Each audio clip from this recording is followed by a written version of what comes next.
سلام بچه‌ها، وقتتون بخیر باشه. من فرشید هستم خدمتتون. احتمالاً خیلیامون همدیگه رو از قبل از جاهای دیگه، شبکه‌های اجتماعی یا کانال لیدر مارکتر همدیگه رو میشناسیم. خیلی ممنونم از همه حمایتاتون، این انگیزهایی که به من میدید، محبتایی که به من دارین. دایرکت من واقعاً گنجینه‌ای از بچه‌ها و جوان‌های خیلی با انرژی، با استعداد که منو تشویق میکنن به این که تا اونجا که برام امکان داره، تا اونجا که بلدم، سوادم میرسه، در خدمتون باشم. بنا به دلایلی تصمیم گرفتم که بعضی از مباحث رو سوا کنم، از یک طریق دیگه‌ای در خدمتون باشم در یک کانال جدیدی. من در کانال لیدر مارکتر چند بار نظرسنجی کردم. اکثر دوستان علاقه داشتن به موارد بیسیک بیزینس، موارد پایه‌ای، اصول اولیه، مقدماتی کسب و کارهای نوپا. خب این خیلی هم خوبه، من خودم هم خیلی بهش علاقه دارم و اون کانال هم همچنان برقرار هست و به کار خودش ادامه خواهد داد. ولی خب وقتی که شما دارید جایی از مقدمات اولیه کسب و کار صحبت میکنی، خیلی نمیشه از برندینگ حرف زد، نمیشه از روانشناسی فروش، حتی روانشناسی آدم‌ها، انواع آدم‌ها وقتی که میخوان با فروش مواجه بشن یا با فروختن یک محصول ارتباط برقرار کنن، یه خود سخت میشه. مخاطب یک مقدار سردرگم میشه. بحث‌های روانشناسی فروش بحث‌های نسبتاً پیچیده‌ایه. برندینگ هم از اون نشأت میگیره. شما با هزینه‌های خیلی بالا، با تعیین بودجه بالا برای برندینگ لزوماً به برند مطرحی تبدیل نمیشی، مگر اینکه روانشناسی فروش رو بلد باشی، مگر اینکه اصول برندینگ رو بدونی و در همون راستا هم قدم برداری. دلیل دیگه‌ای که تصمیم گرفتم یک کانال جدید داشته باشی این بود که از صفر همه مراحل رو با همدیگه جلو بریم. یعنی من این اتفاقات رو هم در همین کانال پیاده کنم. هر موضوعی که درباره‌اش صحبت می‌کنیم به لحاظ برندینگ، به لحاظ روانشناسی، من تلاشمو بکنم که در همین کانال هم، در همین نام جدید و برند جدید هم پیاده کنم و با همدیگه قدم قدم جلو بریم. داستان‌های زیادی و سیستم‌های متفاوتی براش در نظر گرفتم که امیدوارم خوب پیش بره و هممون بتونیم از این اتفاق نهایت استفاده رو بکنیم. روانشناسی فروش بسیار جذابه. حتی اگر به عنوان فروش بهش نگاه نکنید، توی زندگی عادی، توی تصمیم گیری ها، توی انتخاب ها خیلی نقش داره. در واقع خرید و فروش هم یک نوع انتخاب دیگه، یک نوع تصمیم گیریه، یک نوع بله فروختن دیگه.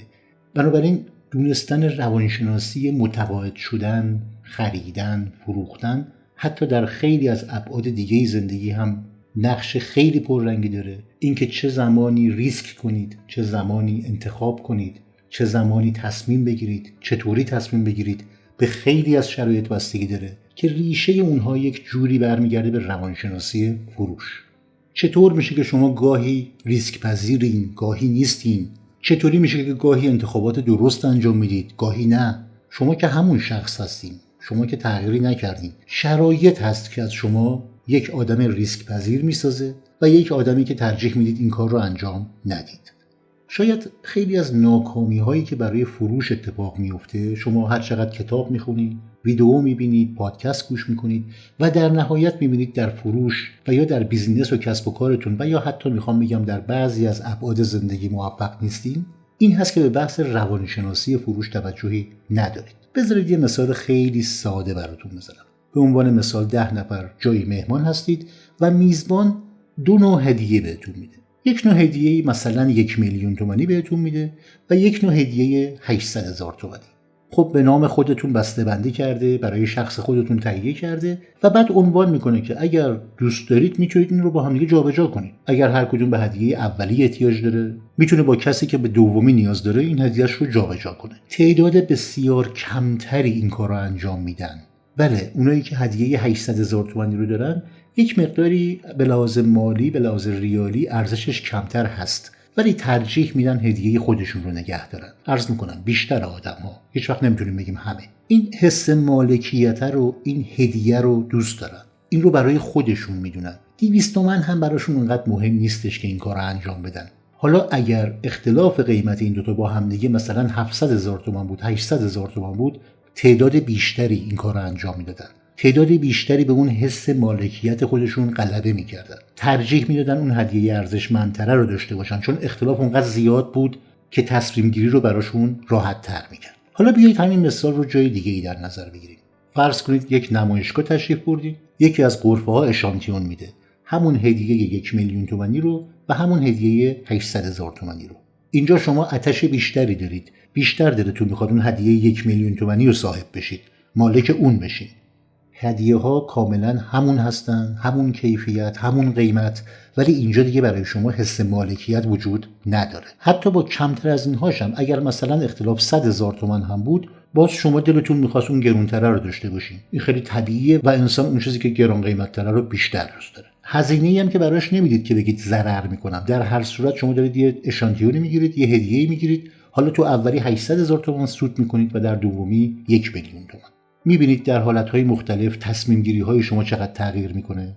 تاکید میکنم هدایا هر دوشون همون هستن، شما هم همون شخص هستین، ولی تصمیم گیریتون، قدرت ریسکتون، حتی منطقتون زیر سوال میره. منطقتون تغییر میکنه. این یکی از بحث های خیلی مقدماتی روانشناسی فروش هست. حالت عکس این هم وجود داره. در اینجا به دست آوردن هست، جایی هستش که شما باید ضرر بدین. مثلا 100,000 تومان ضرر بدید یا 200,000 تومان. میتونیم مثلا اینطوری مثال بزنیم، شما از گم کردن 100,000 تومان پول خیلی بیشتر از پیدا کردن 100,000 تومان پول ناراحت میشین. میزان خوشحالی پیدا کردن پول براتون کمتر از اینه که همون مقدار رو از دست بدین. رعایت همه تکنیک ها و جوانب فروش خوبه، ولی اگر روانشناسی فروش رو ندیده بگیریم، مثل این میمونه که فقط یه طرف سکه رو ببینید. روانشناسی فروش بهتون کمک میکنه که بفهمین چرا مشتری‌ها تصمیم به خرید میگیرن و چی باعث میشه که به سمت شما جذب بشن. بدون دونستن روانشناسی فروش تقریبا غیر ممکنه که موفق بشی، غیر ممکنه که یک برند داشته باشی. وقتی تکنیک‌های فروش خشک و مکانیکی انجام میشن، مشتری‌ها احساس نمیکنن که فهمیده میشن یا رابطه‌ای با برندت دارن. اجازه بدید یکی دو تا مثال دیگه هم بزنم. البته این مثال‌ها خیلی لایه‌های زیرینی داره، خیلی باید درباره‌اش صحبت شه و به جای خودش هم صحبت می‌کنیم. ولی حالا اینطوری تصور کنید که یه بیماری میره دکتر و دکتر بهش میگه باید روزی 1 آمپول تزریق کنی. بیمار میره داروخانه بهش میگه این آمپول تو 100,000 تومان قیمتشه. البته یه مشابهش هم داریم 40,000 تومانه، ولی باید روزی 2 تا بزنی. خب 2 تا 40,000 تومان میشه 80,000 تومان. اگر شما فقط قوانین خشک خرید و فروش و بیزنس رو در نظر بگیرین، انتخاب 2 تا آمپول به صرفه تره. بلافاصله باید اون رو انتخاب کنید چون هر روز 20,000 تومان به نفعتونه. ولی اکثر آدم‌ها همون 1 دونه رو انتخاب میکنن. با آمپول زدن راحت نیستن، به خصوص روزی 2 تا 1 ماه متوالی راحت نیستن و ترجیح میدن همون آمپول 100,000 تومانی رو تهیه کنن، حتی 20,000 تومان گرونتر. احتمالاً اینجا بلافاصله نتیجه میگیرید که خب درد کمتر رو ترجیح میدن همه. ولی یه مثال دیگه هم حالا میشه زد. آمارها نشون داده که در قشر مرفه مراجعه به پزشک خیلی بیشتره. قشری که میزان درآمدش از متوسط به بالا هست، معمولا برای هر گونه بیماری به پزشک مراجعه میکنه، به کلینیک مراجعه میکنه. براش اهمیتی نداره اون چند 10,000 تومانی که میخواد پول هزینه درمانش رو بده. ولی قشر متوسط به پایین برای هر چیزی به دکتر و پزشک مراجعه نمیکنه. اونجا درد رو تحمل میکنه. مثلا برای یک سردرد نمیره دکتر، سعی میکنه تحمل کنه تا خوب شه. پس میبینید که در اینجا مسائل مالی به درد ارجحیت داره. حالا اینا چند تا مثال ساده است، شما 10 مثال این چنینی رو در نظر بگیرید و میبینید که شما هیچ وقت نمیتونید با قطعیت بگید حتما این شیوه به فروش ختم میشه. برندینگ و روانشناسی فروش بهت کمک میکنه که به احساسات و نیازهای مشتریات دسترسی پیدا کنی و یه رابطه انسانی تر باشون بسازی. ممکنه نتونی محرک‌های احساسی و ذهنی که باعث خرید میشن رو شناسایی کنی. این باعث میشه که پیام‌های بازاریابیتون کمتر تاثیرگذار باشن و نتونی مشتری‌ها رو متقاعد کنی که محصولت نیاز اونها رو برآورده میکنه. روانشناسی فروش بهت کمک میکنه که تجربه مشتری تو بهبود بدی. شاید باورتون نشه، درصد خیلی بالایی از کسانی که برندها رو ترک میکنن یک تجربه بد ازش دارن. کمتر برای قیمته، برای کیفیته، بیشتر به خاطر یک تجربه بده. تجربه بدی که در یک خرید، در یک معامله، در یک اتفاق از اون برند کسب کردن. خب طبیعتاً برعکس اینطور هستش که وقتی تجربه بهتری با شما دارن، برند شما رو به دیگران توصیه میکنن، خدمات و محصولات شما رو توصیه میکنن و این یعنی بازاریابی خودکار. یعنی مرتب برند شما داره رشد میکنه، گسترش پیدا میکنه و طبیعتاً به فروش شما کمک میکنه. روانشناسی فروش بهتون کمک میکنه که فراتر از تکنیک‌های صرف با مشتری‌ها ارتباط برقرار کنید. ارتباط عمیق‌تری داشته باشین و نه تنها به فروش بیشتر بلکه به وفاداری بلند مدت مشتریاتون هم دست پیدا کنید. این اتفاق تاثیر مستقیمی هم روی برندینگتون داره.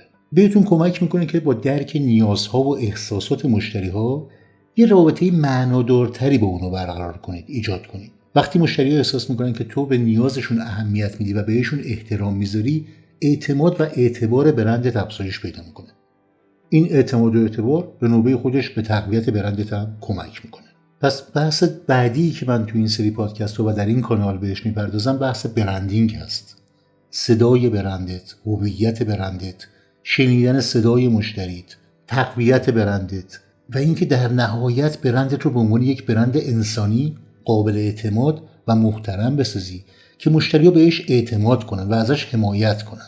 شما به مرور کشف میکنید که چطور میتونید یه برند بسازید و مدیریتش کنید که به کسب و کارتون کمک میکنه شناخته شده، دوست داشتنی و مورد ترجیح قرار بگیره.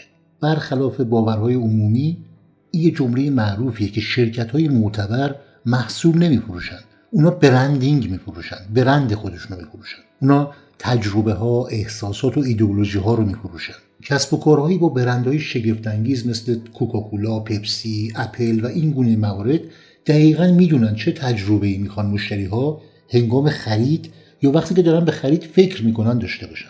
یه برند هویت و داستان یه شرکته که اون رو از رقبا که محصولات یا خدمات مشابهی میفروشن متمایز میکنه. هدف برند اینه که تو ذهن مخاطب هدف جا بگیره و گزینه‌ای باشه که مشتری اونو ترجیح میده برای خرید. برندینگ چیه؟ برندینگ فرایندیه که شما یک برند رو بهش شکل میدید، هویت میدید، مثل لوگو، شعار، طراحی بصری، حتی صدای برندتون رو تقویت میکنید. شرکتایی که برندهای قوی ایجاد میکنن میدونن که هویت برندشون باید همه جا زنده باشه. اونا میدونن که نامشون فراتر از برچسبه و میتونه مصرف کننده ها رو ترغیب کنه که محصولاتشون رو از بین یه صف از گزینه‌های دیگه انتخاب کنن. شما وقتی یک برند مثبت داشته باشین، روی تصمیمات خرید مشتری تاثیرگذارین، به یادآوری کسب و کارتون تو ذهن مشتری کمک میکنین، تبلیغات و بازاریابیتون هدفمندتر، پرمخاطبتر و پرنتیجه‌تر میشه و خب طبیعتاً ساختن این برند یک سری مراحل داره که در جای خودش بهش میپردازیم. با ادغام فروش و برند و برندینگ به چی میرسین؟ به این میرسید که اتوماتیک خیلی از محصولات شما فروش میره و خیلی از مراحل رشد و گسترش کسب و کار شما اتفاق میفته. وقتی اپل میخواد یه گوشی رو تولید کنه، از پیش میدونه که چند 10 میلیون از این گوشی رو همون روز اول میفروشه. چرا؟ چون موقع تولیدش به تجربه مشتری، به روانشناسی مشتری و به نیازهای مشتری فکر کرده، به احساسات مشتری فکر کرده و از قبل فروشش، سودش و خیلی از اتفاقات دیگه و مختصات دیگه براش مشخصه. بیایم ببینیم اصلا چطور باید یک برند بسازیم. قدم اول، تعیین هدف برندتون. قبل از اینکه وارد جزئیات بشین، یه قدم به عقب بردارید و هدف کلی برندتون رو تعریف کنید. چه تأثیری میخواید روی مشتری‌ها، اصلا چه تأثیری میخواید توی جهان داشته باشید؟ این هدف باید همه تصمیمات برندینگ شما رو راهنمایی کنه. دوم اینکه داستان منشأ برندتون رو بفهمید. هر برند یه داستان منشأ داره. من درباره داستان کسب و کار و داستان برندینگ خیلی باهاتون صحبت خواهم کرد. یکی از بهترین شیوه‌های بازاریابی است. ولی دلیلی که بنیانگذاران شرکت رو شروع کردن و مشکلاتی که تصمیم گرفتن حل کنن، ساختن یه برندی که اصیل به نظر میرسه، با مشتری‌ها همخونی داره، به معنای فهمیدن و ارتباط برقرار کردن با این داستانه. مثال واقعیش برند ایربی‌ان‌بیه. داستان منشأ این برند اینه که بنیانگذارانش نمیتونستن اجاره خونه رو پرداخت کنن. پس تشک‌های بادی رو تو آپارتمانشون اجاره میدادن تا پول اضافه‌ای در بیارن. همین تجربه باعث شد که بفهمن آقا یه فرصتی وجود داره که یه بازاری رو ایجاد کنن برای اقامتگاه‌ها و تجربه‌های منحصر به فرد. حرکت سوم، تعیین مخاطب هدفتون هست. برندینگ به آگاهی، شناخت، اعتماد و درآمد منجر میشه. دربارش خیلی حرف زدیم، ولی یه مرور اینطوری میتونیم بکنیم که مصرف کننده ها و نه فقط هر مصرف کننده‌ای، مخاطب هدف و مشتری هاتون 70% میگن که یک تجربه شخصی سازی شده میخوان. خب شما چطور میتونید که مخاطب هدفتون رو نشناسین و اون تجربه رو بهشون بدین؟ اگه برندتون با مخاطبتون همخونی نداشته باشه، به اون آگاهی، شناخت، اعتماد و درآمد نخواهد رسید. اینجاست که تحقیق بازار خیلی اهمیت پیدا میکنه. قبل از هر کاری باید بفهمید که برندتون داره با کی حرف میزنه، محصولتون به کی خدمت میکنه، مشتری ایدئالتون کیه، چرا اصلا کسب و کار رو ایجاد کردین. چیزی که درباره بازار هدفتون و پرسونای خریدار یاد میگیرین تصمیمات برندینگتون رو در آینده تحت تاثیر قرار میده. پس این مرحله رو جزء بالاترین اولویت‌های خودتون قرار بدین. نکته چهارم رسالت شماست. بیانیه مأموریتتون هست. برگردیم به سوال قبلی، چرا کسب و کارتون رو ایجاد کردین؟ پاسخ به این سوال بهتون کمک میکنه که بیانیه مأموریتتون رو بسازید. این بیانیه هدف و اشتیاقتون رو به عنوان یه سازمان تعریف میکنه. قبل از اینکه بتونید یه برند بسازید که مخاطبتون بشناسه، بهش ارزش بده و بهش اعتماد کنه، باید بتونید نشون بدید که کسب و کارتون چی داره که بده. بعداً تو مراحل دیگه برندینگ اون مأموریت و چشم‌انداز رو منعکس میکنید. بیانیه شما، رسالت شما شامل دلیلی میشه که سازمانتون وجود داره و چرا مردم باید به برندتون اهمیت بدن. مثال واقعیش برند پاتاگونیا هست. هدف برند پوشاک پاتاگونیا اینه که سیاره‌مون رو نجات بدیم. این هدف واضح و تاثیرگذاره، همه چیزایی که باید انجام بدن رو راهنمایی میکنه، از طراحی محصولاتشون تا فعالیت‌های زیست محیطیشون شامل میشه. مشتری‌ها هم عاشقش هستن. قدم پنجم این که ارزش‌ها، کیفیت‌ها و مزایای منحصر به فردتون رو تعریف کنید. احتمالاً کسب و کارهای زیادی توی صنعت و نیچ بازار شما وجود دارن. تمرکز روی رقبا آسونه و زمان و مکان خودش رو برای تحلیل رقابت داره، ولی فعلا بیاید روی خودتون تمرکز کنید. چیزی که کسب و کارتون داره و هیچ کس دیگه نمیتونه تقلید کنه. باید مطمئن بشید که برندتون از عناصری ساخته میشه و الهام میگیره که فقط از خودتون هست، مال خودتون هست. ارزش‌ها، مزایا، کیفیت‌هایی که شرکتتون رو منحصر به فرد میکنه. یه لحظه وقت بذارید، یه لیست از چیزایی که کسب و کارتون رو از دیگران متمایز میکنه رو یادداشت کنید. منظورم ویژگی‌های محصول نیست. منظورم اینه که چطور محصولات یا خدماتتون زندگی‌ها رو بهتر میکنه، به موفقیت دیگران کمک میکنه. مرحله ششم ایجاد دارایی‌های بصری خودتون است. تو این مرحله باید مخاطب هدفتون، بیانیه مأموریتتون و کیفیت‌های منحصر به فردی که کسب و کارتون رو تشکیل میده رو درک کرده باشید. حالا میرید سراغ کارهای طراحی بصری. طراحی لوگو، پالت رنگی، تایپوگرافی و فونت‌ها، آیکون نگاری، هر چیزی که فکر می‌کنید اجزای بصری هست و دیده میشه از برند شما، برندینگ شما. وقتی دارید بهش فکر میکنید و وقتی دارید این عناصر رو ایجاد میکنید، یه راهنمای برند برای خودتون درست کنید. حالا بهش برند بوک هم میگن، راهنمای سبک برند هم میگن، بهش خواهیم رسید. ولی یه چیزی داشته باشین که ترکیب و استفاده از دارایی‌های بصریتون رو مدیریت کنه، به عنوان یک قانون ثبت بشه. این اطمینان رو بهتون میده که هر کسی بعدها هم بخواد کار شما رو دنبال کنه و باهاتون همکاری کنه، این کارو با درستی و دقت و با یه نقشه راه انجام میده.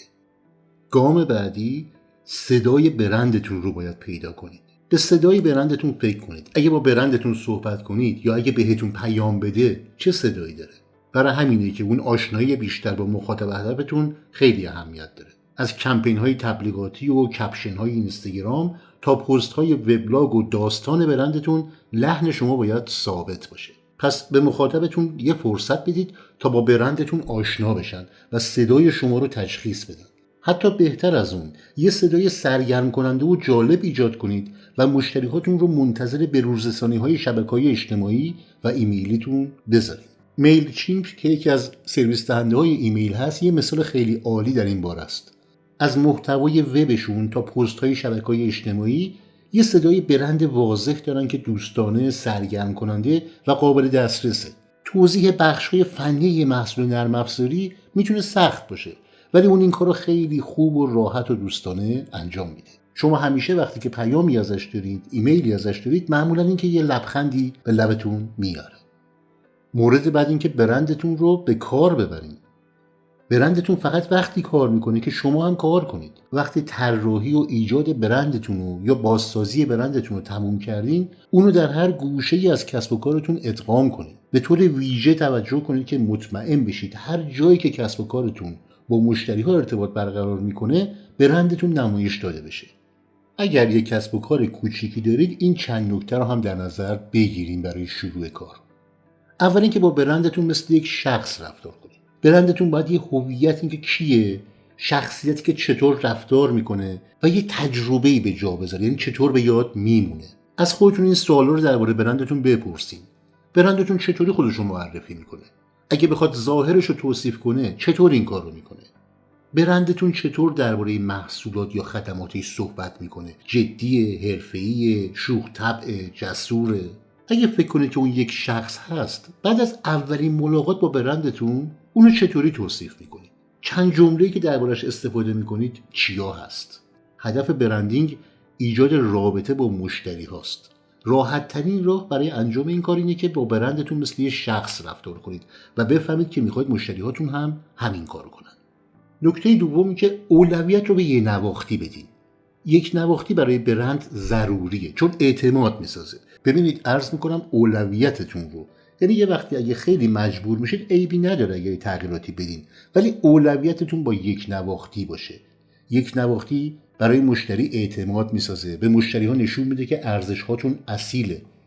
این کار رو برای مشتریاتون راحت میکنه که با برندتون آشنا بشن، بشناسن و با گذشت زمان برندتون رو ترجیح بدن.